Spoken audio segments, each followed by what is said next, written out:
What's up, everyone? Welcome back to the channel this week. Thank you for bearing with last week's rather somber topic, but had to be said, had to be discussed. This week we're going to follow up on that little teaser I left with you guys at the end of that video about those perches that Chris and I are working on. So let's take a look.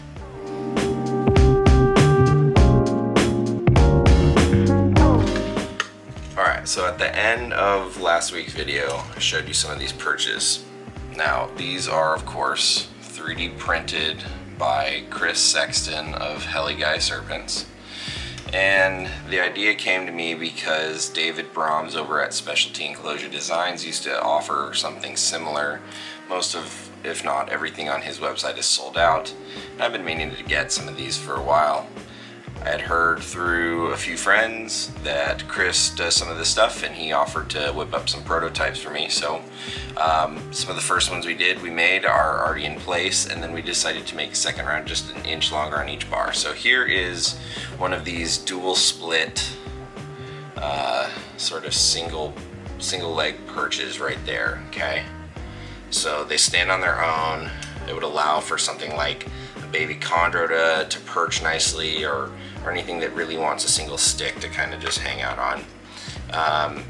The other one that I was thinking of kind of branched off of the main shaft here and just made a second one. So you still get that straight chondro perch, but it's also just one unit.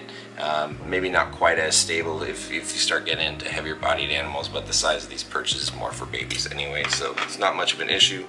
And then Chris surprised me with this design, which is more for species who like to drape, something like baby carpets or Amazon tree boas. Now this one kind of has more of a ladder look. It attaches the same way, just more cross beam supports here. So structurally very sound, and allows for much more stability and surface area for an animal to feel comfortable. So what I've been doing is prepping some tubs, and here's a quick look at how they go together. So just a simple zip tie through two very small holes. You can see my ventilation holes are actually bigger than the holes needed to make these, so snakes aren't getting out of your vent holes. These holes are not going to be an issue. They don't, mess with the integrity of the tub, but it's really simple, and it allows me to still get a liner in there or substrate clean, hide, water bowl, everything, but there's a perch. And being plastic, I can disinfect it, and if I really need to, I can snip this zip tie and get them off. So what I've done is I've set two of them up, and it's really simple to put them together, so I figured I could probably whip one up on camera here. So I've already taken this perch, set my little marks there that align perfectly. I basically just popped it in here, took a Sharpie and drew the holes on, got my little $15–20 Amazon drill, and it's as simple as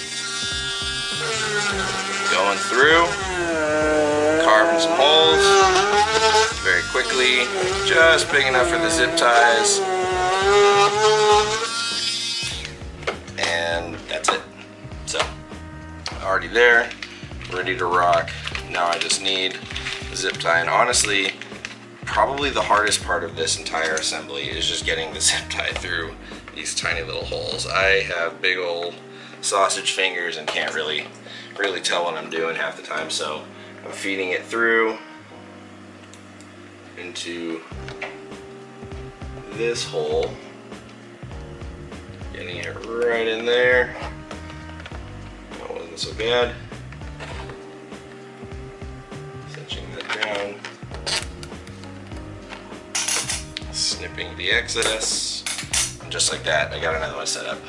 So my plan is to have all of these running, so once I have the next one set up, that'll put these 6 plus the 2 already in place, and my plan is to allow various baby carpets to try them out, some who are feeding well, some who aren't feeding well, some who are high stress, maybe it'll afford them a little bit more stability and security, and some who are maybe a little shy, and maybe this will encourage some outgoing behavior. So why not? It can't hurt. I would love to have these in all of my baby bins at some point.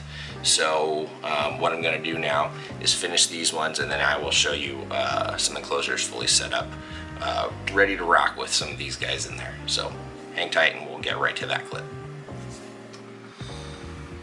So this was one of the first ones, just a little single bar. That was like prototype 0.01. This little dude hasn't really used it much, if at all.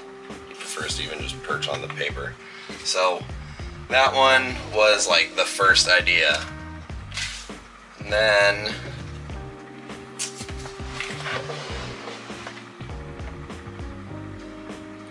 got one here with this beautiful albino citrus tiger.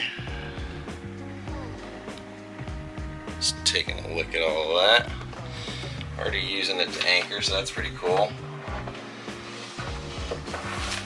This little dude hasn't really been eating, so I'm wondering if that will change that. This was another of the original ones with my holdback female. You can see it's a little two split there, but it's much shorter. So she hasn't really used it either. I'm wondering if that was just too small. So the ones that I distributed out today were the one you just saw.